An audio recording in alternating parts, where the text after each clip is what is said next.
নমস্কার, ভাগ্যদিশা চ্যানেলে আপনাদের স্বাগত জানাই। আজ আমি উপস্থিত হয়েছি আপনাদের সামনে মাসিক রাশিফল নিয়ে। আপনারা ভাগ্যদিশা চ্যানেলে নিয়মিত দৈনিক রাশিফল এবং প্রতি সপ্তাহের সাপ্তাহিক রাশিফল দেখছেন। এর পাশাপাশি এই চ্যানেলে বিভিন্ন গ্রহের ট্রানজিট, নক্ষত্র পরিবর্তন এবং তার পাশাপাশি নানান রকম ভিডিও, বিবাহ সম্পর্কিত, দাম্পত্য সম্পর্কিত, প্রেমজ সম্পর্কিত, নানা রকম চাকরি সম্পর্কিত ভিডিও আমি এই চ্যানেলে আপলোড করি। এবং আপনাদের একটি বিষয় জানাবো, যারা আমার সঙ্গে যোগাযোগ করতে চাইছেন অনলাইন এবং অফলাইন, তারা অবশ্যই আমার সঙ্গে যোগাযোগ করতে পারেন। এই চ্যানেলের ডেসক্রিপশন বক্সে এবং এই ভিডিওর ডেসক্রিপশন বক্সে আমার সঙ্গে যোগাযোগ করার সম্পূর্ণ ঠিকানা, ফোন নাম্বার রয়েছে। এবং আরেকটি ইনফরমেশন আপনাদের দিয়ে রাখি, আপনারা জেনে খুশি হবেন যে হাতে লেখা কুষ্টি আমার কাছে আপনারা পেয়ে যাবেন এবং খুব যত্ন সহকারে হাতে লিখে আপনার জন্ম বৃত্তান্ত আপনাকে দেওয়া হয়ে থাকে। অনলাইন এবং অফলাইনের মাধ্যমে এই কুষ্টি আপনারা সংগ্রহ করতে পারেন। আসুন আমরা এখন আমাদের আলোচনা শুরু করি। জুলাই মাস 2024 সাল, জুলাই মাসের সার্বিক যে রাশি এবং লগ্ন ভিত্তিক ফলাফল তা আলোচনা শুরু করব। বিভিন্ন রাশি এবং লগ্ন ভিত্তিক সেপারেট ভিডিও আমি আলোচনা করব। নিচ থেকে নিন প্রত্যেকটি রাশির। এই ভিডিওতে আমি আপনাদের প্রথমেই গ্রহের অবস্থান, গ্রহের প্রভাব, সামাজিক প্রভাব ইত্যাদি নিয়ে আলোচনা করব।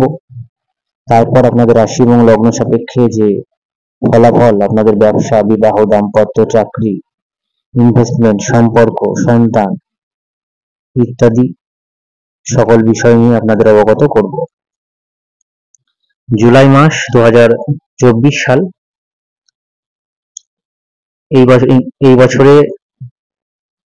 জুলাই মাসে যে গ্রহের অবস্থান থাকছে তা সম্পর্কে আপনাদের জানাবো। প্রথমে আপনাদের গ্রহের ট্রানজিট বা রাশি পরিবর্তন সম্পর্কে জানাবো। জুলাই মাসের 7 তারিখ শুক্র তার রাশি পরিবর্তন করছে। গত মাসে শুক্রের কম্বাসন বা অস্তমিত অবস্থান কেটেছে মিথুন রাশিতে। এই মাসে 7 তারিখ শুক্র ট্রানজিট করবে কর্কট রাশিতে, চন্দ্রের রাশি কর্কটে। ঠিক তার পরের দিন 8 তারিখ রাহু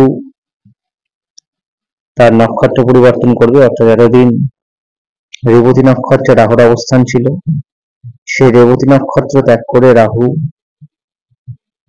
প্রবেশ করবে উত্তর ভাদ্রপদ নক্ষত্র, অর্থাৎ শনি নক্ষত্রে রাহুর অবস্থান হবে 8 তারিখ থেকে।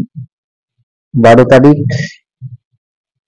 মঙ্গলের রাশি পরিবর্তন হবে, তার স্বক্ষেত্র মূল ত্রিকোণ অবস্থান ত্যাগ করে মেষ রাশি ত্যাগ করে বৃষ রাশিতে জুলাই মাসের 12 তারিখ। জুলাই মাসের 16 তারিখ সূর্য বা রবি মিথুন রাশি ত্যাগ করে চন্দ্র রাশি তার মূল ত্রিকোণের আগের রাশি জলকারক রাশি কর্কট রাশিতে প্রবেশ করবে। এবং এরপর 19 তারিখ 19 জুলাই মার্কারি অর্থাৎ বুধ সিংহ রাশি রবি রাশিতে প্রবেশ করবে। এবং রবি রাশিতে প্রবেশ করে স্লো হতে থাকবে, যদিও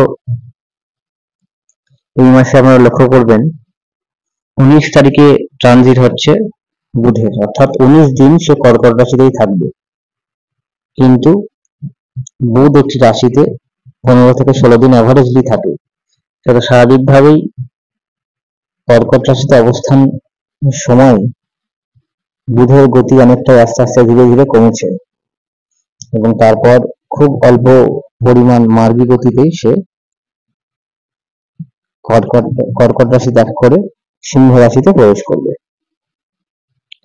এই রাশিতে পরের মাসে সে বক্রী হবে।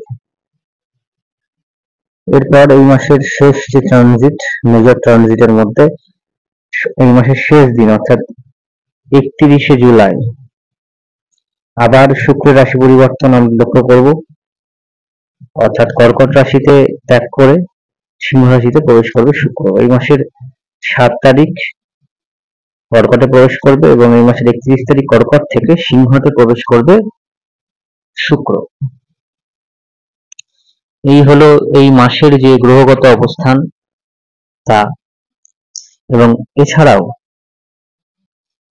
যে সমস্ত গ্রহের কোনো রাশি পরিবর্তন বা নক্ষত্র পরিবর্তন হচ্ছে না তাও তো আপনাদের অবগত করি যে বৃহস্পতি কালপুরুষের দ্বিতীয় ঘর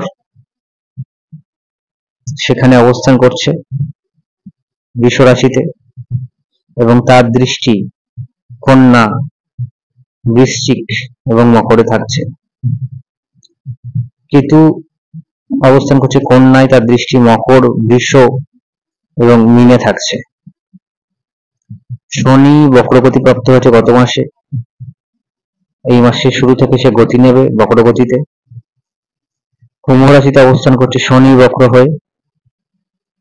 শনির তৃতীয় দৃষ্টি মেষ রাশিতে, শনির সপ্তম দৃষ্টি সিংহ রাশিতে, শনির দশম দৃষ্টি বৃশ্চিক রাশিতে। বর্তমানে কর্কট রাশি এবং বৃশ্চিক রাশির শনির ধাইয়া চলছে এবং মকর রাশি শেষ শনির 7.5 শেষ স্টেজ, কুম্ভ রাশি শনির 7.5 মিডিল স্টেজ এবং মীন রাশির শনির 7.5 স্টার্টিং স্টেজে রয়েছে। মঙ্গল রাশি পরিবর্তন করে বৃষ রাশিতে যখন যাবে তখন সিংহ রাশিতে তার দৃষ্টি থাকবে, বৃষতে থাকবে এবং ধনুতে থাকবে, বৃশ্চিকে থাকবে এবং ধনুতে থাকবে। সূর্য যখন অবস্থান করবে মিথুনে তখন তার সপ্তম দৃষ্টি ধনুতে থাকবে। সূর্য যখন অবস্থান করবে কর্কটে তখন তার দৃষ্টি থাকবে মকরে।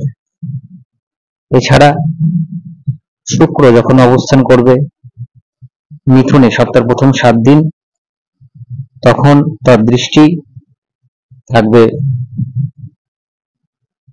ধনুতে, যখন অবস্থান করবে কর্কটে তখন তার দৃষ্টি থাকবে মকরে এবং সপ্তাহের শেষ দিন যখন অবস্থান করবে সিংহতে তখন তার দৃষ্টি থাকবে কুম্ভতে। বুধ কর্কট রাশিতে অবস্থানের সময় তার সপ্তম দৃষ্টি মকরে এবং 19 তারিখের পর যখন ট্রানজিট হয়ে যাবে সিংহ রাশিতে তখন তার দৃষ্টি থাকবে কুম্ভ রাশিতে। এই হলো গ্রহের যে দৃষ্টি এবং তাদের অবস্থান। কর্কট রাশিতে শুক্রের অবস্থানকালে তারপর রাহু দৃষ্টি থাকবে, এটা খুব ইম্পর্টেন্ট। এবং শুক্র এবং রাহু একে অপরের ত্রিকোণে অবস্থান করছে, সেটা সামাজিক সম্পর্ক, দাম্পত্য,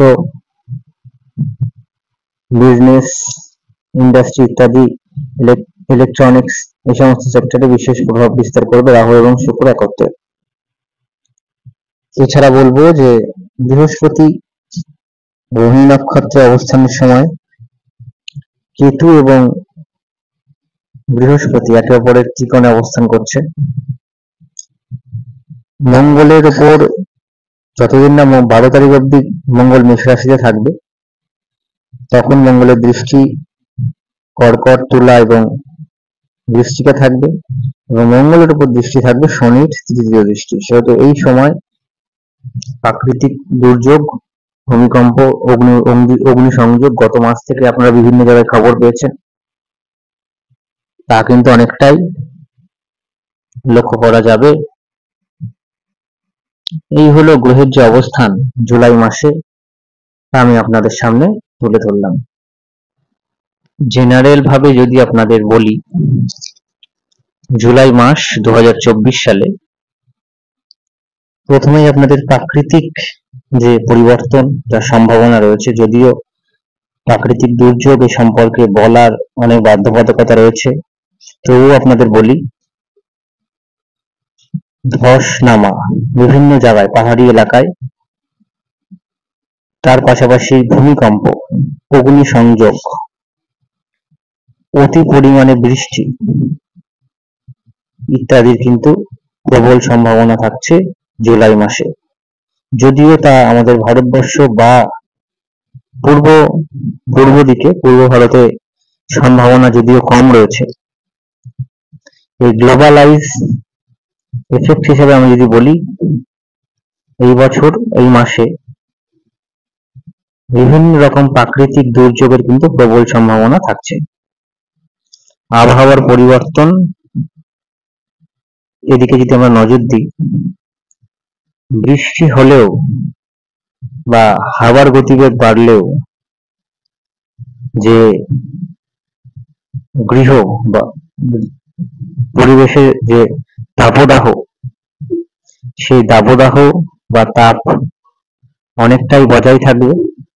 যদিও জুলাই মাস আমরা জানি যে বর্ষাকাল বেশিরভাগ সময়টাই থাকে, কিন্তু বর্ষা বৃষ্টি যদি হয়ও গরমের যে সম্ভাবনা বা হিউমিডিটি বা আর্দ্রতার যে প্রভাব তা অনেকটাই বজায় থাকবে। তো এই মাসে আমরা অন্যান্য বছরের জুলাই মাসের তুলনায় যদি বলি, প্রাকৃতিক বা এনভায়রনমেন্টাল বা ক্লাইমেট বা যাই বলুন, আবহাওয়ার বিশেষ ওয়েদার চেঞ্জের কিন্তু প্রবল সম্ভাবনা প্রেডিক্ট করা হচ্ছে।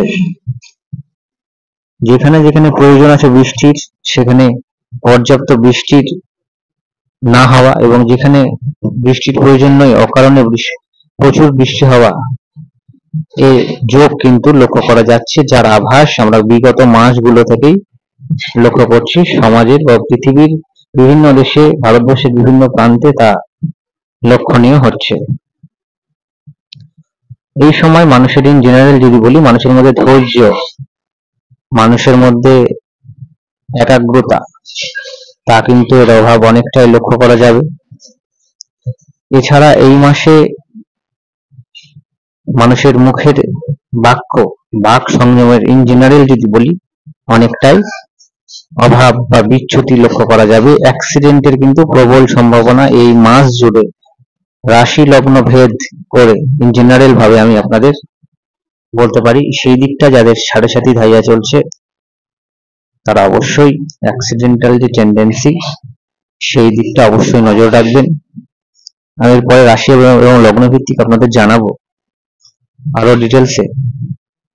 এবং আর একটা যে বিষয়, এই মাসে ধাতু শিল্প, যে কোনো ধাতুর দাম যথেষ্ট পরিমাণে বৃদ্ধি পাবে এবং নিত্য প্রয়োজনীয় জিনিসের দামও কিছুটা বৃদ্ধি পাওয়ার প্রেডিকশন করা হচ্ছে। এরপর আমি আপনাদের রাশি এবং লগ্ন ভিত্তিক আলোচনা শুরু করব। ইন জেনারেল প্রেডিকশন আপনাদের এইটুকুই আমি জানালাম। বৃষ লগ্ন, বৃষ রাশি, আপনাদের নতুন চাকরি প্রাপ্তির জন্য এই মাসটি কিন্তু যথেষ্ট ভালো রয়েছে। যারা কর্ম পরিবর্তন করতে চাইছেন তাদের জন্য কিন্তু টাইমটা ভালো রয়েছে। বিশেষত সেলস, ট্যুরিজম, হোটেল, ইঞ্জিনিয়ারিং এই সমস্ত সেক্টরে চাকরি প্রাপ্তির ক্ষেত্রে শুভ যোগ থাকছে। এছাড়াও বৃষর ক্ষেত্রে বলবো, আপনাদের স্বাস্থ্যের উন্নতির কিন্তু বিশেষ যোগ দেখা যাচ্ছে। এই মাসে আপনাদের বিশেষত যেটা বলার, যে যারা বিদেশে যেতে চাইছেন বা কোথাও ঘুরতে বা দূরে কোথাও শিফট করতে চাইছেন বা ল্যান্ড কিনতে চাইছেন বাড়ি থেকে অন্তত 300 কিলোমিটার দূরে, তাদের জন্য কিন্তু যথেষ্ট ভালো টাইম রয়েছে। এছাড়া ব্যবসা শুরুর ক্ষেত্রে বলবো, খাদ্যদ্রব্য, ভোগ্য পণ্য, ইলেকট্রনিক্স এই সমস্ত ব্যবসা ইনভেস্টমেন্ট বা ব্যবসা শুরু করার জন্য কিন্তু যথেষ্ট ভালো রয়েছে। বিবাহ সম্পর্কিত আলাপ আলোচনা করার জন্য অত্যন্ত ভালো সময় রয়েছে। ঘুরতে যাওয়ার জন্য কিন্তু যথেষ্ট ভালো সময় রয়েছে। স্বাস্থ্যের উন্নতি শুভ যোগ থাকছে, তবে যাদের মাঙ্গলিক সমস্যা রয়েছে বা মঙ্গল নেগেটিভ বা লগ্নের সাথে বা চন্দ্রের সাথে যুক্ত, তারা এই মাসে আপনাদের রেগে যাওয়ার বা মাথা গরমের প্রবণতা যাদের রয়েছে তারা অবশ্যই সেই দিকটা সাবধানতা অবলম্বন করবেন। নিজের বাক্যর দিকে অবশ্যই নজর দেবেন। পিতার স্বাস্থ্যের দিকে অবশ্যই নজর রাখুন। বাড়ি বা গৃহ পরিবেশ তা শুভ বা ভালো করে বজায় রাখার চেষ্টা করুন। প্রেম প্রীতি সম্পর্কের জায়গাটা মোটামুটি ভালো রয়েছে। সন্তান সম্পর্কিত যে কোনো সিদ্ধান্ত গ্রহণ করতে পারেন, তবে সন্তানের দশান্তর দশা যদি খারাপ থাকে সেক্ষেত্রে কিন্তু নেগেটিভের জায়গাটা থাকছে। এর পাশাপাশি যদি বলি, আপনারা এই মাসে ইনভেস্টমেন্ট স্টক মার্কেট, শেয়ার মার্কেটে ইনভেস্টমেন্ট করতে পারেন, তবে দশান্তর দশা খারাপ থাকলে অবশ্যই জ্যোতিষীয় পরামর্শ গ্রহণ মেনে ইনভেস্টমেন্ট করবেন। আপনাদের অসংখ্য ধন্যবাদ জানাই। সকলে ভালো থাকবেন, সুস্থ থাকবেন। নমস্কার।